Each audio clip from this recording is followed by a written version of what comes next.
है और कुछ नहीं कर पा रहे बताने के। इधर देखो आप, सिंपल सा लॉजिक है, आप इसको स्लाइटली डिस्प्लेस कर रहे हैं ना, एक्स प्लस का, ठीक है। और मेरा मेन एम क्या है, फोर्स को किसके फॉर्म में लेके आना है, कांस्टेंट इनटू एक्स के फॉर्म में, है ना।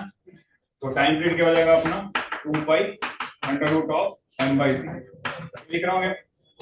अरे यस और नो। अब मैं इसको इधर खसका रहा हूँ, तो इस पे इसकी वजह से इधर फोर्स लग रहा होगा F1 और इसकी वजह से इधर लग रहा होगा F2। जब आप F नेट लिखोगे क्या होना चाहिए बताओ, F2 माइनस F1। F2 की वैल्यू क्या लिखें, x खसकाने के बाद a क्यू अपॉन क्या हो जाएगा l माइनस x का स्क्वायर, और F1 क्या हो जाएगा, बहुत ही आसान है, a क्यू अपॉन क्या हो जाएगा l प्लस x का स्क्वायर। सही लिखा है मैंने। अब यहाँ से आप किसको कॉमन निकालोगे, a क्यू को कॉमन निकालो, अंदर में ये a square minus b square का फॉर्म बन रहा है, तो क्या बन जाएगा a square minus b square, क्या पूरे का स्क्वायर, और यहाँ पे क्या बनेगा a plus b minus a minus b, ये बनेगा ना। देखो ये क्या बन जाएगा l प्लस x का स्क्वायर माइनस क्या बन जाएगा l माइनस x का स्क्वायर। इन लोगों ने यहाँ तक लिख लिया था, यस और नो। अब रिड्यूस करना है, a square minus b square क्या होगा बताओ, a plus b a minus b, क्या बनेगा a Q a plus b कितना हो गया l प्लस x प्लस क्या था तुम्हारा l माइनस x, और उस साइड क्या मिलेगा a minus b l plus x minus l plus x, और नीचे आप स्मॉल डिस्प्लेसमेंट हटा दो तो नीचे l की पावर 4 मिल रहा है। सही लिखा होगा, करो सिंपलीफाई और इसको रिड्यूस करो। तो यहाँ लिख देता हूँ मैं, एफ नेट कितना हो जाएगा a क्यू, यहाँ से x की वैल्यू कैंसिल हो गया और यहाँ से x कैंसिल हो गया, 2l इंटू क्या आ जाएगा 2x, और नीचे आपका क्या आ रहा है l की पावर 4, यहाँ से l कैंसिल हो गया, a Q upon l Q into x, ये आपका c हो जाएगा ना। तो टाइम पीरियड क्या हो जाएगा 2 पाई अंडर रूट, हाँ 4 आ रहा है, तो m बाई ये पूरा c लिख दो 4k Q 12, that will be the time period of s। ठीक है, यही आ रहा होगा, जिन लोगों ने सही से इक्वेशन लिखा है। सेकंड के लिए केस के लिए करो आप, तो परपेंडिकुलर में किसका है, सेम लॉजिक लगाना है, try to reduce it in form of some constant into x। तो एग्जैक्टली मैच हो गया था फर्स्ट वाला, सेकंड कवर।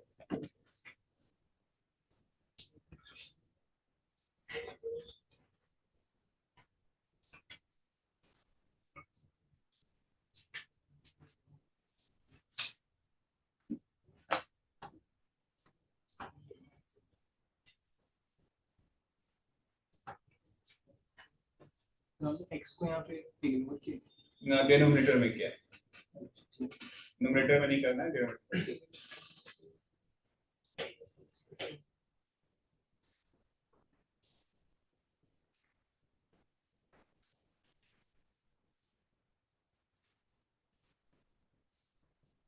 सेकंड में अलोंग द लाइन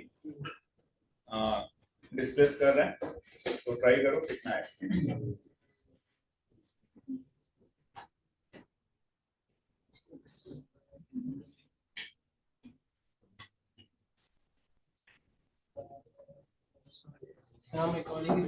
में माइनस वाले बाहर, हाँ मैंने क्या किया है, इसमें से इसको घटा दिया है, f1 माइनस f2 कर दोगे तो आ जाएगा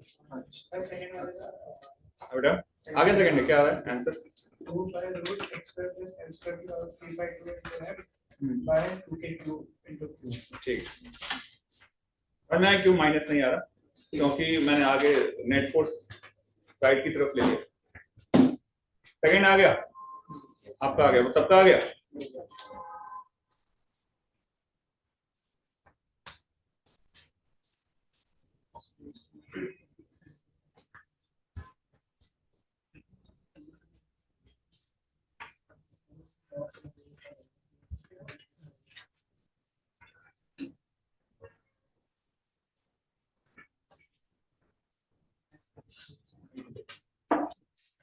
सेकंड देखते हैं। तो यहाँ पे आपका माइनस क्यू चार्ज है और यहाँ भी क्या था माइनस क्यू। देखना जहाँ पे भी स्टेबल इक्विलिब्रियम होगा वहां पे सवाल किसका बनता है, एसएसएम का। ये लेंथ आपका एल है और ये भी एल दिया हुआ था। अब आप इसको स्लाइटली यहाँ रखता हूँ, फिगर बड़ा बना रहा हूँ लेकिन है ये स्मॉल, और ये डिस्टेंस हमने एक्स बोल दिया। तो मैंने आपको बताया था जो फोर्सेस लगते हैं क्या हमेशा अलोंग द लाइन लगते हैं। अरे यस और no, rules game of the rule बता रहा। तो अगर आप इस पे इधर फोर्स लग रहा हो आपका एफ और सिमेट्री के इधर भी एफ लग रहा हो, इसको आप थीटा बोल दो। तो कौन सा रीस्टोरिंग फोर्स होगा जिसको वापस लाने की कोशिश कर रहा है, 2f cos थीटा। मेरे अकॉर्डिंग cos थीटा हो जाएगा। तुमने अगर इसको थीटा माना तो साइन आएगा, यस और नो। इसको वापस लाने की कोशिश कौन सा कर रहा है, 2f cos थीटा। तो मैं यहाँ पे रीस्टोरिंग फोर्स लिख रहा हूँ आर ई एस, क्या हो जाएगा माइनस लगा दिया 2f cos थीटा। f की वैल्यू क्या होगी जल्दी बताना, क्या होगा बताओ, a जो साइन मैंने पहले ले लिया अपॉन ये इसका स्क्वायर, ये क्या हो जाएगा L square plus X square, है ना। और cos थीटा क्या, बेस अपॉन हाइपोटेनस, कितना हो जाएगा बेस x है और हाइपोटेनस कितना बेटा under root of L square plus X square. अब इसको सिंपलीफाई करो तो क्या बनेगा 2k नीचे आपका आ जाएगा L square plus X square की पावर कितना 3/2, सही लिख रहा हो ना। और इधर x है, यहाँ पे x को हटाओ स्मॉल है तो क्या बन जाएगा ये 2k अपॉन क्या है ये x गायब हो गया एल स्क्वायर, एल क्यू हो गया ना और साथ में x आ गया, ये पूरा क्या हो गया तुम्हारा कांस्टेंट। तो टाइम पीरियड क्या होगा 2 √n/। कर सकते हैं तो सवाल। ये चीज बहुत 3-4 जगह यूज आएगी ना, मैग्नेटिज्म में भी आएगा ऐसे चीज निकालने के लिए ना, चार्ज वगैरह फिर।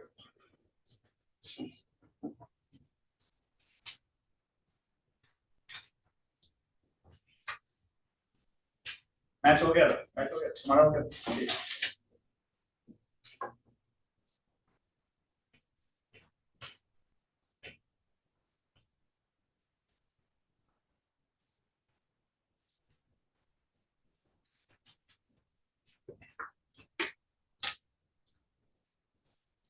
लिख लिए, कोई दिक्कत, आगे बढ़े।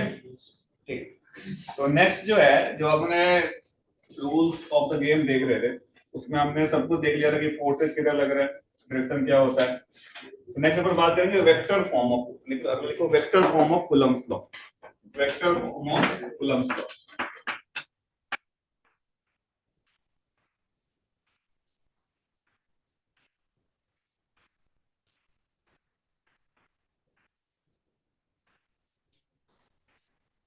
ठीक है, तो जैसे तुमने 11 में पढ़ा है वेक्टर का जनरली यूज कहाँ पे करता है, जैसे हमें दो चार्ज के बीच में फोर्स निकालना है, मैंने क्या बताया था लॉन्ग द लाइन लगता है, डायरेक्शन भी निकाल सकते हैं मैग्नीट्यूड भी निकाल सकते हैं, लेकिन वेक्टर फॉर्म की जरूरत क्यों है।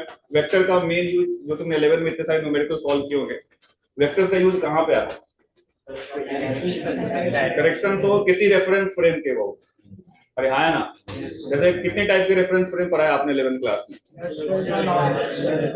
मतलब कोऑर्डिनेट एक्सिस कितने टाइप के पढ़ा है, कौन कौन से, तो कार्टेशियन कोऑर्डिनेट बोलते हैं। इसके अलावा कौन सा स्फेरिकल आता है, एक पोलर आता है, 3 टाइप के होते हैं। तो जनरली अपन कार्टेशियन के साथ क्यों डील कर रहे होते हैं, इजी पड़ता है और जो अपनी दिमाग है ना वो कार्टेशियन में ज्यादा अच्छे से सोच पाता है ना। पोलर भी होता है स्फेरिकल भी होता है ना, पढ़ा है बेसिक मैथ्स में तीनों कोऑर्डिनेट, कौन सा पढ़ा था केवल कार्टेशियन पढ़ा था, कोई बात उससे अपना काम हो जाएगा। तो वेक्टर फॉर्म का मतलब जब भी सवाल 3D में होगा है ना, 3 डायमेंशन में कहीं पे अपने को डायरेक्शन निकालना है, इस फॉर्म में अपन इसका यूज करेंगे तो कोई दिक्कत नहीं। अदरवाइज अगर आप बिल्कुल सबका लाइन ज्वाइन करके निकालते रहो क्या वो बहुत ही ज्यादा कैलकुलेटिव हो जाएगा ना। इस फॉर्म में आपको क्या करना है, केवल कोऑर्डिनेट निकालना है और कोऑर्डिनेट का डिफरेंस निकालो आर वेक्टर आ जाता है। बात समझ में आ रही है, ये सिग्निफिकेंस है, इस वजह से इसको पढ़ने वाला। वेक्टर फॉर्म क्या कह रहा है, बहुत ही आसान है, यहाँ पे रेफरेंस को सेट करो कोई भी x और y, यहाँ पे कोई चार्ज q1 है तो आप इसको जो ये लाइन ड्रॉ करोगे इसका पोजीशन वेक्टर होगा, पता ही चीज r1। यहाँ कोई चार्ज आपका q2 है तो इस रेफरेंस के रिस्पेक्ट में ये क्या होगा तुम्हारा r2। तो हमें पता है कि जो फोर्स लगने वाला है लॉन्ग दिस लाइन लगने वाला है ना, तो अगर मैं इस लाइन को क्या कौन सा वेक्टर बोलूंगा, r वेक्टर। डिस्प्लेसमेंट ये होगा r2 - r1, यस और नो। और इस अगर मान लो रिपल्सिव फोर्स है तो इसके लॉन्ग लग रहा है और अगर इफेक्टिव होता तो अपोजिट लग रहा है ना। तो वेक्टर को लिखते कैसे हैं, कोई भी वेक्टर से मुझे फोर्स वेक्टर लिखना है तो वेक्टर कैसे लिखते हो, एक इसका क्या लिखते हो बताओ, मैग्नीट्यूड, दूसरा क्या लिखते हैं, ये होता है ना। तो मैग्नीट्यूड तुम निकाल सकते हो, इसकी वैल्यू मान लो r वेक्टर का जो मैग्नीट्यूड r है अगर मैं यहाँ पे फोर्स लिखूं, force on 2 due to 1, magnitude कितना हो जाएगा बताओ, k q1 q2 by r square. और डायरेक्शन के लिए कौन सा वेक्टर यूज करता है, यूनिट वेक्टर। तो मैं बोलूंगा यहाँ पे कि r कैप है, जैसे ये क्या बन गया आपका वेक्टर फॉर्म बन गया। अच्छा r कैप को क्या लिख सकते हैं पूरे को वेक्टर फॉर्म में लिखे तो वेक्टर अपॉन इसका मैग्नीट्यूड। तो अगर आप इसको और आगे लिखना चाहते हो वेक्टर के फॉर्म में तो a q1 q2 ये आपका r वेक्टर हो जाएगा, नीचे क्या जाएगा r क्यूब हो जाएगा, सही लिखा है क्या। और r वेक्टर की वैल्यू कितनी है, r2 vector minus r1 vector. ये कब है, जब मैं किस पे फोर्स निकालना चाह रहा हूँ, 2 पे ड्यू टू 1 पे निकालना चाहूंगा तो r1 माइनस r2 हो जाएगा। तो नोट इट डाउन, ये आपका वेक्टर फॉर्म बनेगा,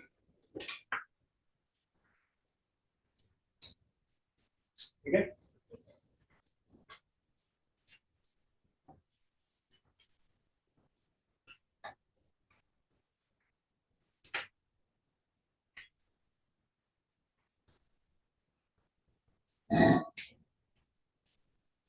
आसान है, मैग्नीट्यूड पता था, डायरेक्शन के लिए r कैप कर दिया, और r कैप क्या होगा r वेक्टर अपॉन उसका मैग्नीट्यूड। तो k q1 q2 r vector upon r cube हो जाएगा। इस फॉर्म में आपने ग्रेविटेशन भी पढ़ा होगा, ग्रेविटेशनल फोर्स पढ़ा था ना वेक्टर फॉर्म में, gm1 m2 r वेक्टर, वहां पे माइनस लगाते हैं, माइनस क्यों लगाते हैं, तो वो ऑलवेज क्या होता था अट्रैक्टिव, ये अट्रैक्टिव भी हो सकता है साथ में रिपल्सिव। इसलिए आपको यहाँ पे q1 q2 को जो है ना साइन के साथ रखना है ना, डायरेक्शन अपने आप ऑटोमेटिकली मैनेज हो जाएगा, है ना। माइनस होगा तो अपोजिट आ जाएगा, प्लस होगा तो अभी आएगा ना। तो आप लिख लो इसके बारे में, लिख लिया यहाँ तक, तो लिखो यहाँ तक।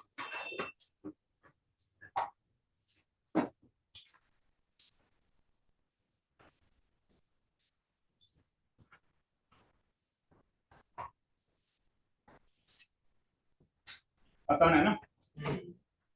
तो लिखो इंपॉर्टेंट पॉइंट लिखो, पहला पॉइंट लिखो कि always put the value of q1 q2 with sign, always put the value of q1 q2 with sign, sign के साथ रखना है,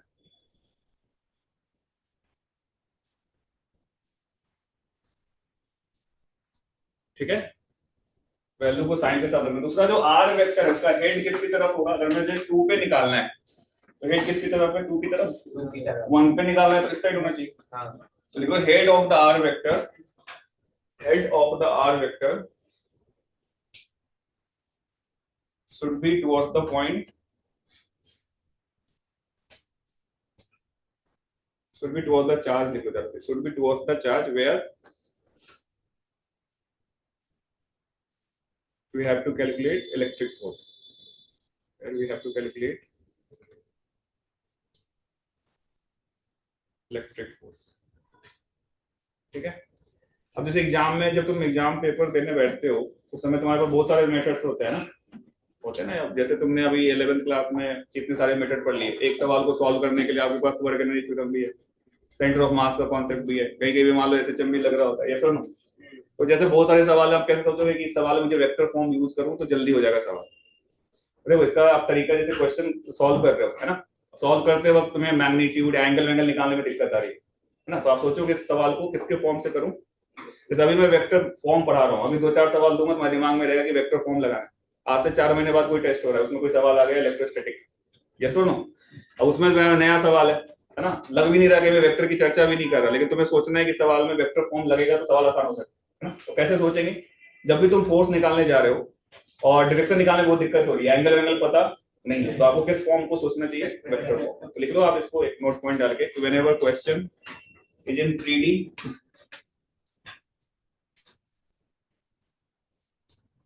whenever question is in 3D, then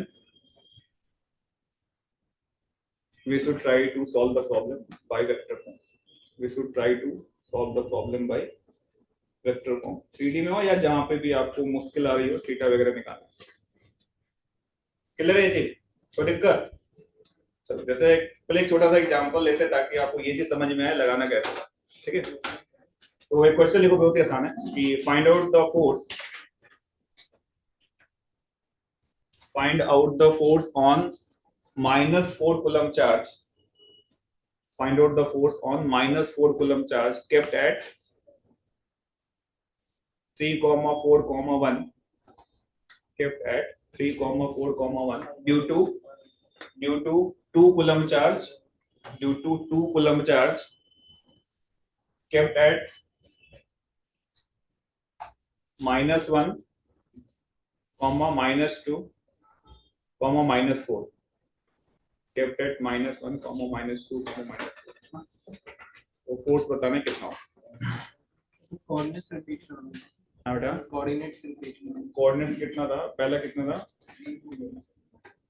3, क्या बोला था 3,4,1 और दूसरा क्या बोला था -1 -1 -2 हाँ -1 -1 एक बार रिपीट कर दो -1 -2 -4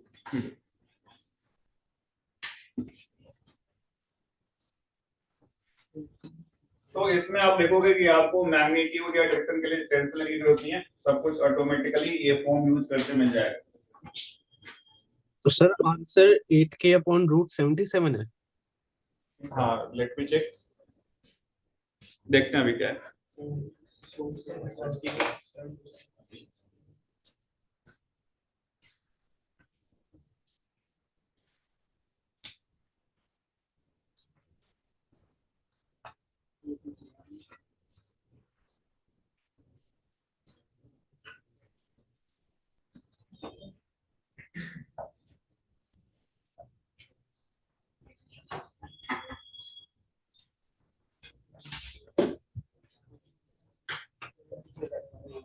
आ रहा है सबका, आसान है। यस सर तो देखो पहले किस पे निकालना था फोर्स, कितने पे -4 कूलम, कहाँ पे रखा हुआ है 3,4,1 और किसकी वजह से निकालना है 2 कूलम, कहाँ पे रखा हुआ है -1 -2 -4। हाँ तो जिस पे फोर्स निकालना है कि आर वेक्टर के हेड उसकी तरफ होगा, अरे यस और नो। जब आप force on 4 coulomb due to 2 निकाल रहे हैं तो क्या करेंगे कि साइन के साथ वैल्यू रखो -4, यहाँ पे क्या आएगा 2 सही लिखा है। अब आर वेक्टर इसमें से इसको घटाना है तो 3 माइनस -1 कितना आएगा 4 आएगा, सही है क्या 4 - 6 हो गया और 1 -5 यही ठीक है हो गया, सही आ रहा है। और नीचे इसका मैग्नीट्यूड लिख दो 4 का स्क्वायर 16 प्लस 36 + 20 का ये होगा, इसका क्या करना है होल है कि नहीं। तो आप देखो यहाँ पे जो फोर्स है क्या तीनों डायरेक्शन में आ रहा है, आई में भी है, जे में भी है और के में भी है, अरे यस और नो, दोनों मैच हो गया। समझ में आ रहा है कि जिस पे निकालना है उसमें से घटाएंगे जिसकी वजह से निकालना। आना तो बोलो भाई, आसान है ना। अब देखो मैं ऐसा जूम करता हूँ, मान लो 4 महीने बाद तुम टेस्ट दे रहे हो ना, कितने महीने बाद 4 महीने बाद टेस्ट दो, एक इलेक्ट्रो का सवाल आ गया। क्वेश्चन ये है, भूल जाओ कि तुमने अभी वेक्टर फॉर्म पढ़ा है, तुम्हें सोचना है कि ऐसा सवाल आता तो मैं कैसे सोचता। तो यहाँ पे आपको क्या है कि मान लो हर एक कॉर्नर पे 1 कूलम चार्ज दिया हुआ है, हर एक कॉर्नर पे कितना कूलम चार्ज है 1 कूलम। सवाल आपको इजी दिखेगा, 1 कूलम चार्ज है और इसका जो साइड है ये मान लो आपका √2 मीटर दिया हुआ है, कितना दिया हुआ है √2 मीटर। अब यहां से अलोंग द डायगोनल है ना, डायगोनल से यहां से 1 मीटर डिस्टेंस पे एक चार्ज रखा हुआ है क्यू, डायगोनल को एक्सटेंड कर रहे हैं तो आगे जाके 1 मीटर पे एक चार्ज रखा हुआ है क्यू या इसको भी 1 कूलम करता है, यहाँ पे भी 1 कूलम रखा हुआ है, सभी चार्जेस फिक्स्ड है अपनी जगह।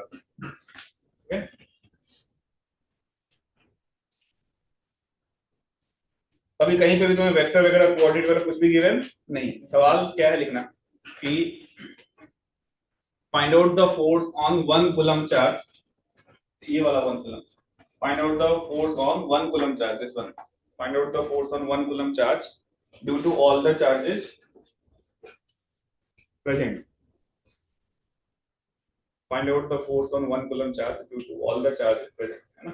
तो ये मान लो 4 महीने बाद किसी टेस्ट पेपर में क्वेश्चन आए वो आप कैसे सोचोगे, ट्राई करो, सोचो, दिमाग लगाओ।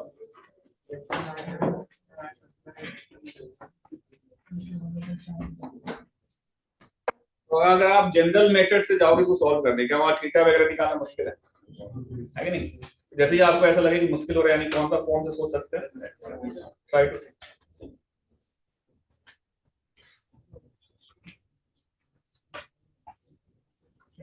अब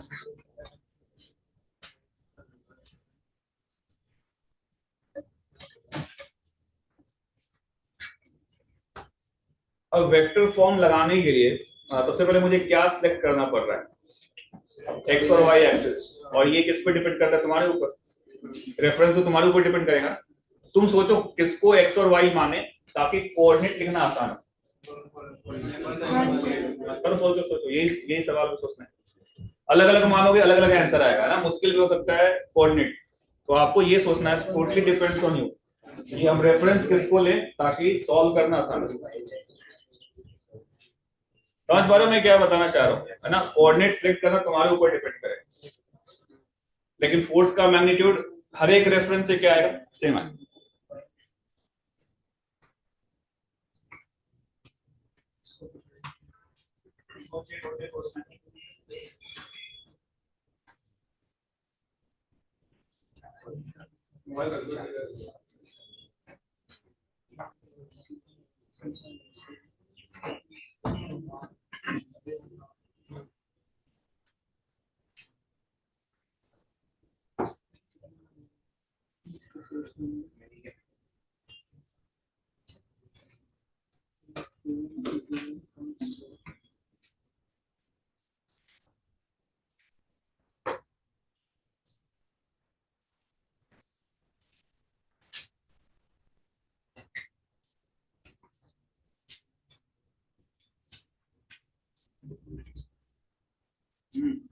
इसको माना है कोऑर्डिनेट।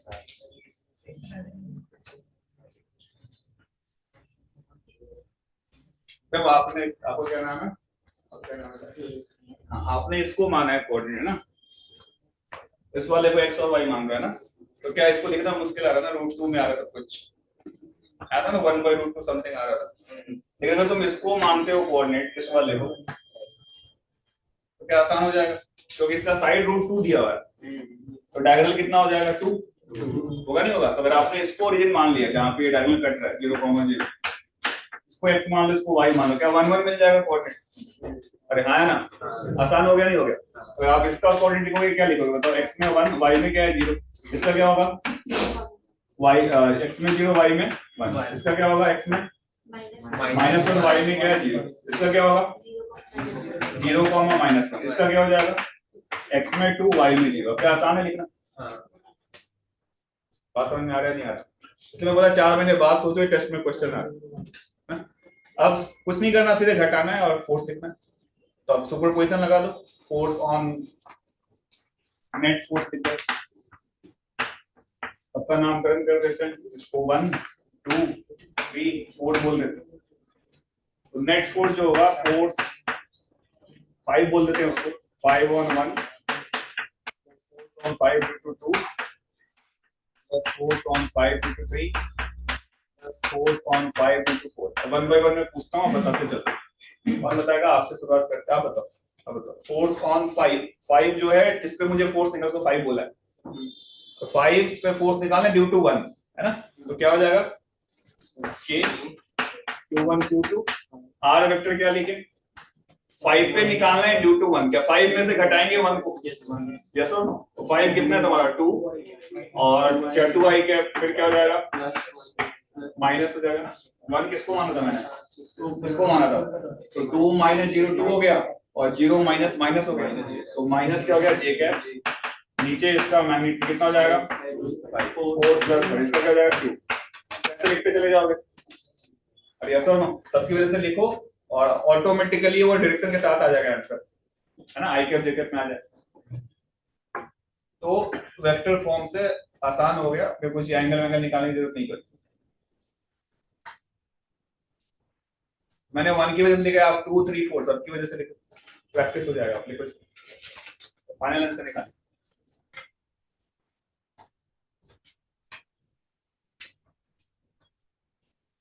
फाइनल आंसर निकाल लेना, आधा अधूरा मत छोड़ना, क्योंकि फिर प्रैक्टिस नहीं होगी, आपको कैसे लगता है। 2 की वजह से निकालना है तो 5 के कोऑर्डिनेट में से 2 को घटा,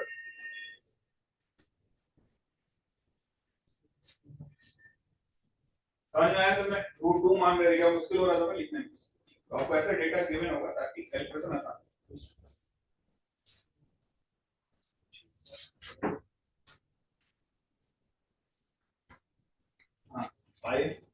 की वजह से कितना आएगा, 2 कहाँ पे माना था, इसको माना था, ठीक है, तो यहाँ से घटा दो, इसको माना था घटाएगा, अपने बॉडी में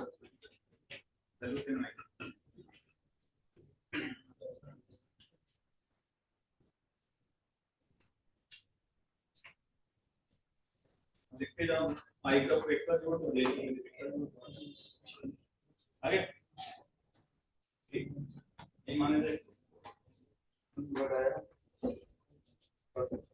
इसमें कोई दिक्कत है क्या, मैग्नीट्यूड भी निकल जाएगा, फ्रैक्शन भी आराम से कैलकुलेट कर।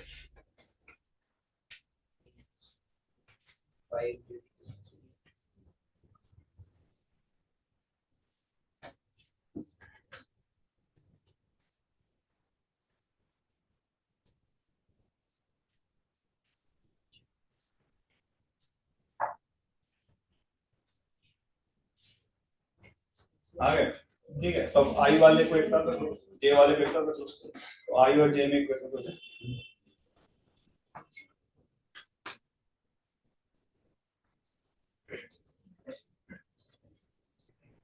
आया, समझ में आया नहीं आया, चलो आ गया फाइनल आंसर, सबका आ गया होगा, नहीं आया आपका, 3 टर्म और लिखने,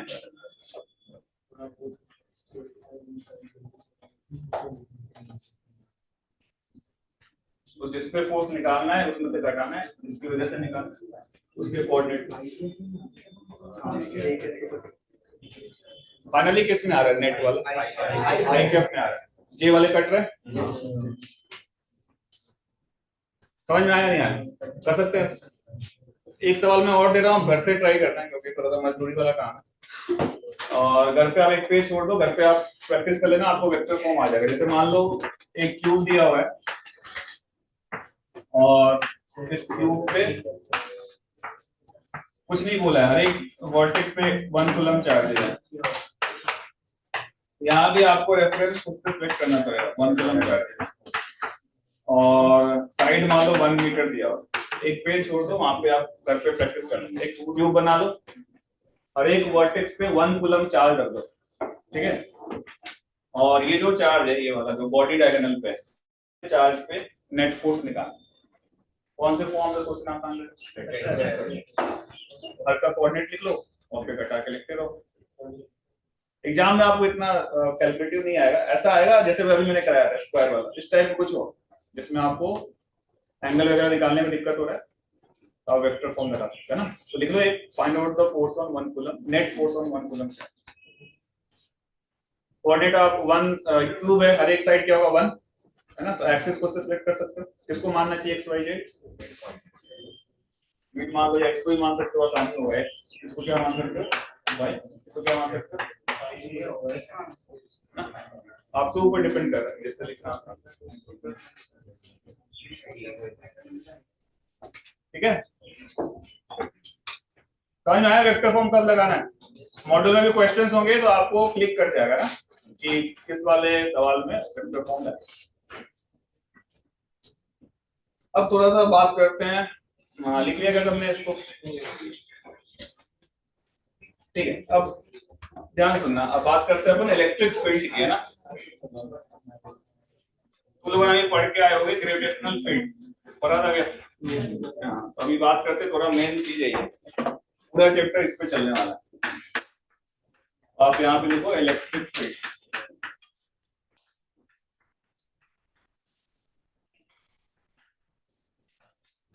जो फील्ड वर्ड है ये यूज किया था सबसे पहले फैराडे ने, माइकल फैराडे, केवल नाम ही काफी है कि नहीं, तो मान लो ये चार्ज है क्यू,